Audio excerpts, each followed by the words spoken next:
여러분 안녕하십니까? 여수 MBC 뉴스투데이입니다. 광양제철소가 생산 공정을 개선하는 혁신 공장 만들기에 나서고 있습니다. 광양제철소는 설비와 안전 등 생산 라인 전반에 걸친 대대적인 개선 활동을 적용한 혁신 공장 만들기 프로젝트를 진행하고 있습니다. 광양제철소는 이에 따라 후판부 삼재강 삼연주 공장을 혁신 공장으로 선정하고 안전사고 감소와 생산성을 높이는 공정 고도화에 나설 계획입니다. 광양만권 경제자유구역청이 율촌 산단 입주기업을 대상으로 일자리 창출 요청에 나서고 있습니다. 광양만권 경제청은 내년까지 800여 명을 채용할 예정인 율촌 제1산단 내 사무중공업을 시작으로 산단 업체들을 만나 일자리 창출 확대와 기업들의 애로사항 청취에 나서고 있습니다. 경제청은 또 미국과 중국의 무역 분쟁 등 세계 경제가 위축되고 있지만 기업 환경 개선과 일자리 창출에 적극 나서겠다고 밝혔습니다. 여름철로 접어들면서 야생 멧돼지 출몰이 늘고 있습니다. 수확기를 앞둔 농가들의 피해뿐 아니라 자칫 인명피해로 이어지지 않을까 우려가 커지고 있습니다. 김종수 기자가 취재했습니다. 먹이가 놓여있던 포획틀 앞에서 멧돼지가 머뭇거립니다. 경계를 늦추지 않던 멧돼지는 결국 틀 안에 갇히고 잠시 후 엽사들이 재빨리 처리합니다. 100kg에 육박하는 중형 멧돼지 포획은 올해 들어 두 번째.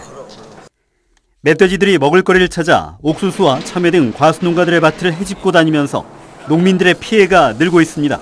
산이고 오기 때문에 당황했죠.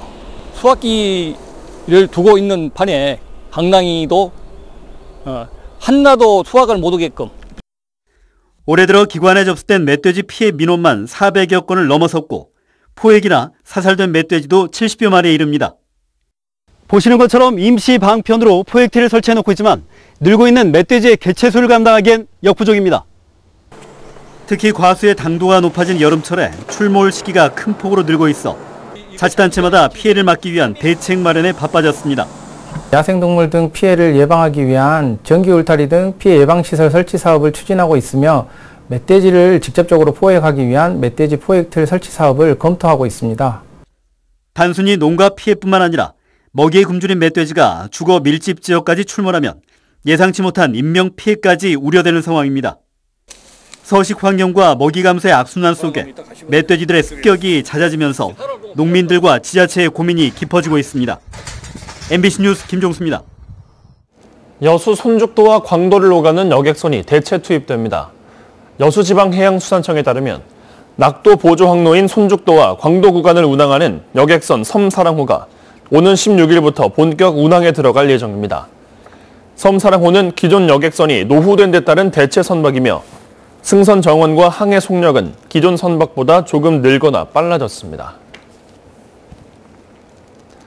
고흥나로도에서 환경부 멸종위기 중인 진해반란의 새로운 자생지가 발견됐습니다.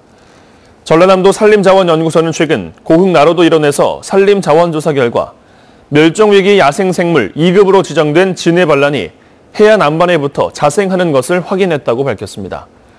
진해반란은 줄기에 붙은 입모양이 진해를 닮았다에 붙여진 이름으로 관상가치가 높다는 이유로 무단 채취에 나서는 바람에 지난 2005년 환경부에서 멸종위기종으로 지정했습니다. 지역의 대표적인 종합병원 중 한 곳인 여수 성심병원이 재정 악화로 당장 문을 닫아야 할 처지에 놓였습니다. 환자들은 혼란스러운데 정작 경영진은 아직 아무것도 결정된 게 없다는 모호한 답변만 내놔 논란을 키우고 있습니다. 조희원 기자입니다. 이른 아침 혈액투석을 받으러 온 신부전 환자들로 병실이 가득 찼습니다. 이곳에서 정기적으로 진료를 받는 환자들은 모두 50여 명. 이 환자들은 당장 다음 주부터 다른 병원을 알아봐야 할 처지입니다. 병원이 예고 없이 휴업을 통보했기 때문입니다. 환자들은 막막한 심정입니다. 어디로 갈지를 지금 모르지요. 이제 난 여기서만 해놓으니까 나는 이틀에 한 번씩 하는데 안 오면은 당장 큰 목숨에 영향이 있는데 그런 것을 나 몰라라 그거 그냥 문을 닫는다 그러면 나는 말이 아니라고 생각합니다. 성심병원은 올해 초부터 환자 수가 급격하게 줄면서 재정상의 어려움을 겪었습니다. 직원들은 급여가 체납되는 일이 잦았고 아직 지난달 급여도 받지 못했다고 말합니다.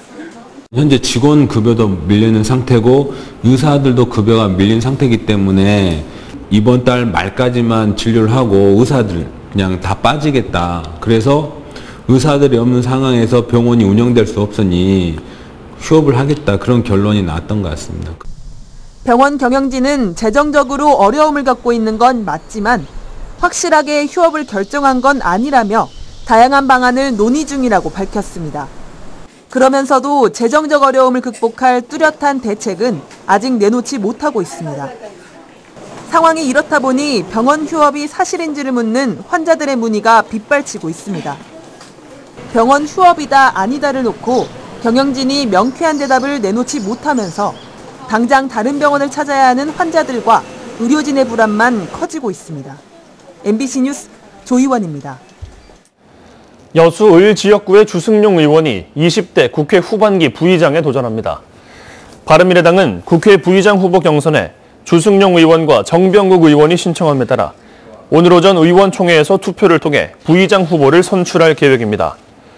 현재 바른미래당 의원 가운데 국민의당 출신이 더 많아 주승용 의원의 우세가 점쳐지고 있는 가운데 전반기 박주선 의원에 이어 후반기에도 광주 전남 출신 국회의원이 국회 부의장을 맡을지 주목됩니다. 문재인 정부는 지방분권과 함께 재정분권을 국정 최우선 과제로 추진하고 있는데요. 무늬만 재정 확충이 아닌 실질적인 지방 재정 기반 확립을 위한 대책이 뒤따라야 할 것으로 보입니다. 김양훈 기자가 보도합니다. 2016년 목포시 세입은 6,400억여 원. 이 가운데 지방교부세와 국고보조금이 60%를 넘습니다. 목포시 자체 수입인 세외 수입은 3%대에 불과합니다. 초에 계획했던 것 대비 좀 더 거둬들이는 그 세입이나 세출에 대한 격차를 좀 더 그 단연간의 것으로 목표를 설정하고 좀 낮추는 노력들을. 진정한 지방 분권을 위해선 재정 분권이 필수적입니다. 하지만 전국 지자체 가운데 재정 자립도가 30% 미만인 곳은 153곳에 달합니다. 그만큼 중앙정부 의존도가 높다는 의미입니다. 국세를 지방세를 이양하자, 기본적으로는 이양하자라는 것이고, 그 다음에 지방 재정을 취약하게 만드는 제도를 바꾸자라는 것이죠. 재정 분권의 바람직한 방향을 모색하기 위한 세미나가 목포에서 열렸습니다. 전문가들은 단순히 지방 재정의 규모를 키우는 것만으로는 제대로 된 분권이 이루어질 수 없다고 보고 있습니다. 보조금은 지출 용도를 정해놓고 있어 지자체가 사실상 중앙정부 사업을 돕는 역할에 그치고 있다는 겁니다. 지방정부가 스스로 결정하는 재원, 이게 필요하고 그런 재원이 바로 지방교부세입니다. 지방교부세는 일반 재원이기 때문에 지방자치단체의 살림살이 자체를 늘려주는 것이고, 이번 지방분권 세미나에서는 지방교부세의 역할과 국세의 지방세 이양 구체화 방안 등 다양한 발표가 이어졌습니다. 지방재정학회 등 재정 전문가들은 정부의 재정분권 방안의 조기 발표를 촉구할 예정입니다. MBC 뉴스 김양훈입니다. 옛 호남선 역사를 활용하는 방안이 추진되고 있습니다. 관광열차를 운행하고 역사 주변 마을의 재생 사업을 통해 활기를 다시 불어넣어보자는 취지입니다. 박영훈 기자입니다. 서울과 목포를 오가던 호남선 열차는 언제나 북적였습니다.